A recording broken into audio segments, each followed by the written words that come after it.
En este caso me parece que es otra linda oportunidad de acercarnos a lo que es el cine nacional, a lo que es el contacto directo que por suerte se puede permitir entre la prensa y los directores, ¿no? Claro. En esta oportunidad les quiero comentar de un estreno que tenemos hoy, que ya pueden ir a ver hoy de tarde o este fin de semana.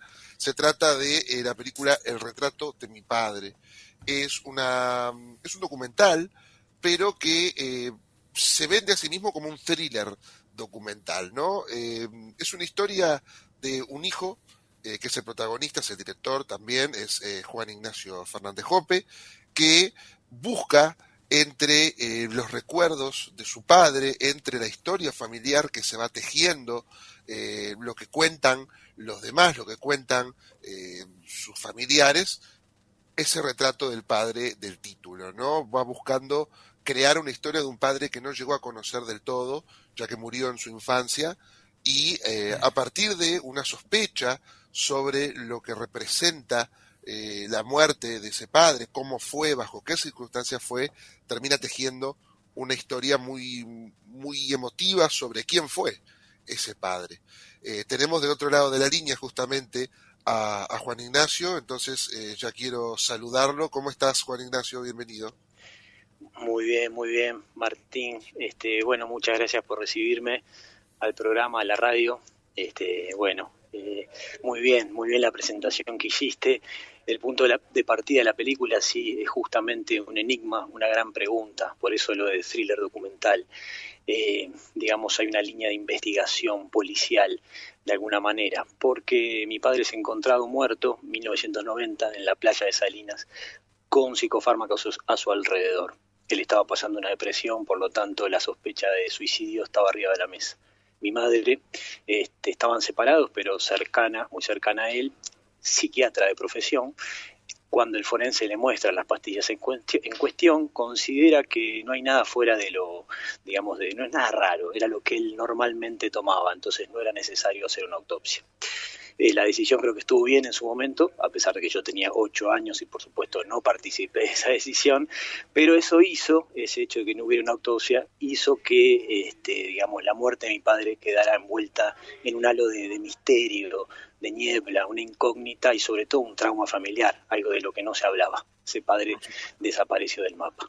Yo 20 años después, a partir de una caja con las pertenencias de mi padre, que mi prima guardó, todo lo que él tenía en su habitación lo guardó y me lo entregó. Yo abro esa caja y me enfrento ahí a fotografías, grabaciones de música, cartas, agendas con teléfonos que yo no sabía de quiénes eran, si habían sido amigos, compañeros de trabajo. Bueno, todos estos objetos son las pistas que me permiten ir construyendo, reconstruyendo esta vida, preguntándome cómo fue que murió, tratando de resolver ese misterio policial, pero al mismo tiempo reconstruyendo a ese padre que poco conocí. La película va avanzando, digamos, de la muerte hacia la vida. La muerte está ahí porque le da perspectiva a la vida. Esa sombra hace que la luz de la vida brille más. La película va De hacia hecho, ahí.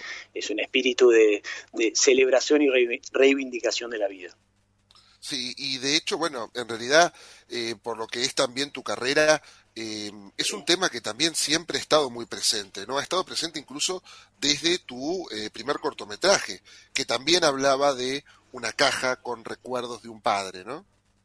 Exactamente, sí, ese cortometraje que es, digamos, el cortometraje de egreso en la Universidad Católica en Ciencias de la Comunicación. Yo ya ahí me había acercado a la historia de mi padre, pero en clave de ficción. También había una caja, también era un hijo que en ese caso tenía que hacer la mudanza. Su padre acababa de morir, había que vaciar el apartamento, entonces se enfrenta justamente a guardar esos objetos en una caja y eso le permite también ir reconstruyéndolo. En ese momento justamente estaba poniendo la vida en la ficción. Acá abordo la vida directamente llevándola a un documental. Pero sí, digamos que es una pregunta que me está conmigo desde los 8 años y cuando, digamos, fui desarrollando la herramienta del cine, la fui abordando desde ahí. En mi película anterior también es digamos, una película familiar que tiene como protagonista a mi madre y mi abuela. Entonces también digamos que es mi asunto, el documental familiar. Así que Sí, bueno, sin esta dudas. segunda vez, porque como bien decías, esta película, la coprotagonista, por ejemplo, es mi mamá, que hay un enfrentamiento conmigo acerca de las versiones de lo que pasó. Ella defiende una, yo defiendo otra.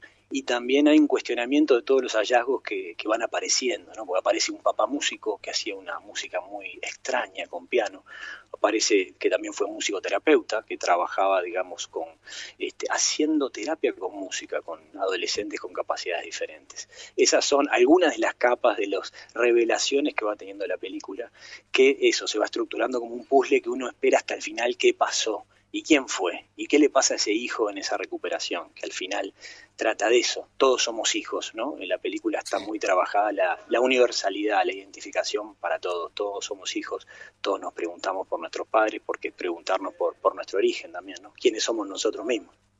Y sobre todo, bueno, lo que bien decís, ¿no? De ser hijos y también querer conocer a nuestros padres, que muchas veces incluso, aunque no pase la situación que te pasó a ti, por ejemplo, Sí, es muy difícil conocer a un sí. padre.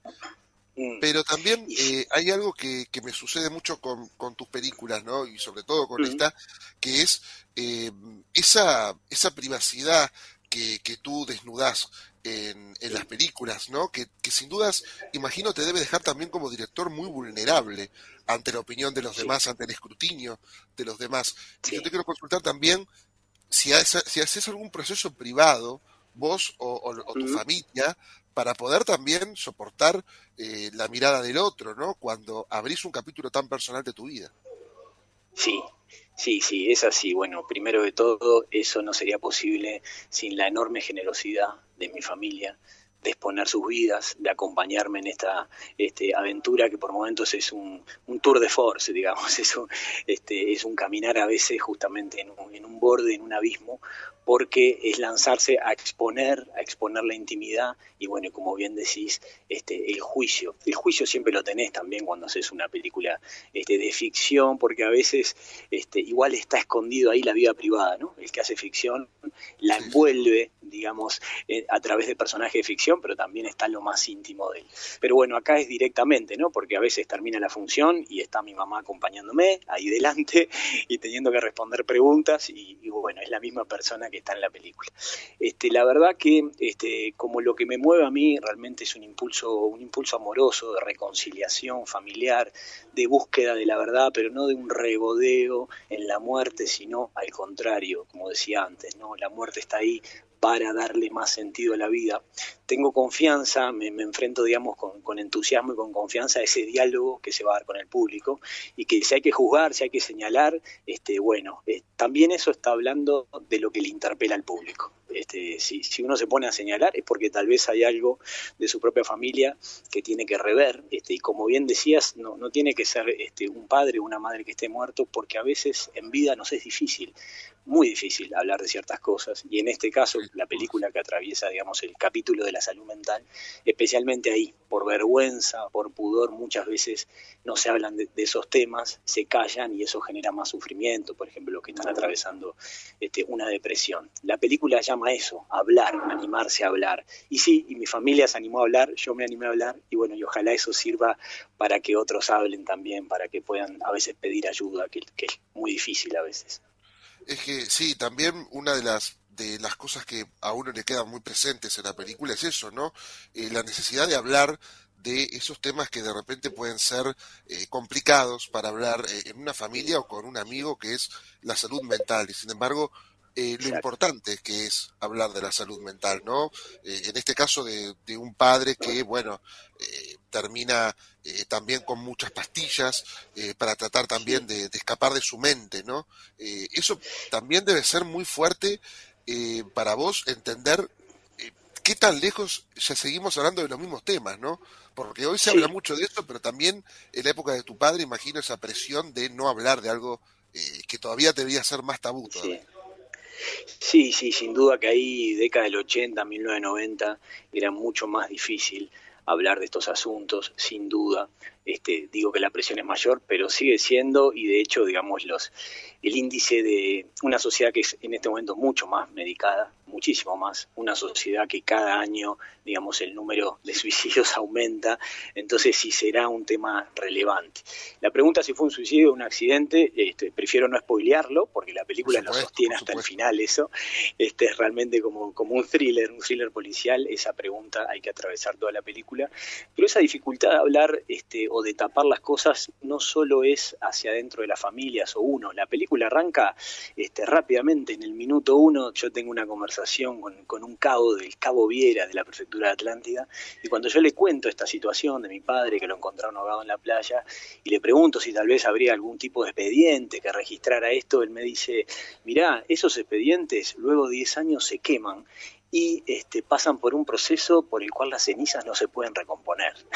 O sea, el olvido, la desmemoria. En la siguiente escena estamos en un juzgado en Pando y una buena empleada, luego de mostrarme una pila de expedientes tirados, caóticos, me dice: la persona que podría saber esto no viene más a trabajar porque está enfermo, la otra murió y la otra era demasiado joven para saber algo.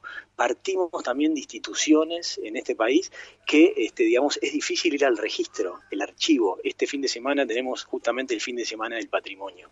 Tratar de recuperar, eso también tiene que ver, digamos, con esta cosa de hablar, porque también es hablar, es recuperar como país, como sociedad, cuidar, mirar hacia el pasado para comprender el presente, que es lo que hago yo como hijo, mirar a mi padre para comprenderme a mí, porque al final la película yo busco a ese padre, pero el que se va revelando de a poquito es ese hijo que arranca como detective, sí, pero de a poco va quedando cada vez más vulnerable, se van cayendo capas, los personajes le preguntan qué estás buscando realmente, y bueno, lo que estoy buscando ahí es realmente conectar emocionalmente, reconocer a ese padre y reconocerme a mí como hijo, o sea, el vínculo, buscar un vínculo, que en ese vínculo es fundamental en la película, el vínculo con mi mamá. Realmente es el retrato de mi padre, pero esconde un personaje de madre que me parece que es muy poderoso, ¿no? Sí, sin dudas, eso está también muy bien retratado en la película, pero para cerrar un poco también ¿Sí? esta pequeña nota, hay algo que me gustaría también que quede claro en los Sí, espectadores y tal vez en vos, que a pesar de que el tema es tan poderoso y es tan fuerte, sí, sin embargo la película tiene un tono que nunca se va a lo triste, el espectador no, no sale triste, sale, me parece incluso que con una sensación muy linda de que hay sí. algo ahí que curó y hay algo que a los espectadores también se les transmite. Me gustaría que vos, desde tu lugar de director, pero también de protagonista, comentaras un poco de eso, ¿no? De cómo termina siendo esa experiencia para todos ustedes y para el espectador también. Bien, bueno, te agradezco, Martín, porque creo que das en el clavo. Justamente ayer, en una nota televisiva, el periodista que me preguntaba en un momento me dice sorprendido: es que, che, pará, yo te hablo con este entusiasmo, me río de la película, la celebro y de pronto recuerdo que sí, que hay un tema triste y me pedía disculpas. Y yo le digo: no, justamente, la película está llena de vitalidad, porque es ir a recuperar, es ir a reconocer, el reconocimiento cura. En la película hay un reconocimiento de un artista, hay un reconocimiento, sí, de la enfermedad, pero ese es cuando llega la aceptación, dejamos de cargar ese dolor de no poder hablar, entonces está también esa liberación. Y la película está llena de vitalidad en el sentido que, por ejemplo, yo voy a Salinas y tenemos secuencias en que me encuentro en un bar con paisanos que no conozco, pero que están dispuestos a ayudarme. De la nada me dicen: tenés que ir a hablar con el pejerrey, que fue el guardavidas, y voy con el tal pejerrey y él me da una pista, me agrega una información. La película todos van colaborando, digamos, para ayudar a ese hijo a retratar a ese padre. Aparece otro hijo huérfano, digamos, en Salinas, con 50 y pico de años, y me comparte la historia de su padre. Y ahí hay empatía, hay encuentro. La película está llena de esos encuentros luminosos y va caminando hacia ahí, sin darle la espalda al dolor que hay y al conflicto fuerte que tiene la película, pero camina a esa sanación que vos bien decís, que es una recuperación que por momentos tiene algo, incluso me animo a decir, trascendente o metafísico. Yo creo que mi padre al final se expresa de una manera misteriosa, tiene que ver con la música, y cuando está la música, evidentemente hay sanación, hay alegría. La película va hacia ahí, va una música que es curativa. Entonces sí, yo los invito al cine porque realmente, por más que tenga ese punto de partida duro, camina hacia una celebración de la vida. Estoy completamente convencido de eso. Perfecto, Así que bueno, muchísimas los esperamos hoy en Cinemateca, 7:30, tenemos una función, también tenemos en Alfa y Beta, a las 5:15, a las 9:15 en el SODE, a las 8 de la noche en el Cerro, ahí estaremos con el equipo. Y bueno, y después pueden ir chequeando las funciones en el Retrato de mi Padre Film, para el fin de semana y para otros días, porque también vamos a estar en cines del oeste de Montevideo, en la Lazaroff, en el Club Artesano, y en el interior, hay una gira en el interior en paralelo. Por ejemplo, este viernes vamos a estar en Salinas con estos personajes que mencionaba, que son los personajes del bar Pan Casero, que parecen salidos de un cuento de Juseca. Sí, es que justamente eso quería recordar para finalizar, el hecho de que van a estar presentes en algunas funciones ustedes a lo largo de este fin de Sí. semana. Sí, totalmente. Hoy vamos a estar presente el equipo en el Cerro, en el Florencio Sánchez, mañana en Salinas, en el Centro Cultural Salinas, 8 de la noche, el sábado en la función de Cinemateca, que es 8:20, después va a haber un momento de preguntas y respuestas con el público, que ese intercambio es muy lindo, el domingo en Alfa y Beta, la función que es a las 3, me parece, o 3:15, mejor chequearlo en la página, en el retrato de mi padre film, en el Instagram, y así sigo, esto es una gira, sigue el equipo. El martes tenemos una función especial en Cinemateca, con concierto incluido de esta música. Hay un músico que va a hacer como una interpretación de la música que hacía mi padre, y así seguimos. Luego Maldonado, vamos para Fraivento, vamos a Mercedes, a San José, bueno, Canelones, otra ciudad, Parque del Plata, Atlántida. Bueno, chequen que seguro alguna función les va a quedar cerca, les va a venir bien, y los esperamos ahí con todo. Perfecto. Para ir a buscar esa luz que está ahí, esa película curativa, se los prometo. Sin duda. Muchísimas gracias, Juan Ignacio, por tu tiempo y deseamos lo mejor para la película. Bueno, muchas gracias, Martín. Hasta luego. Saludos a todos por allá.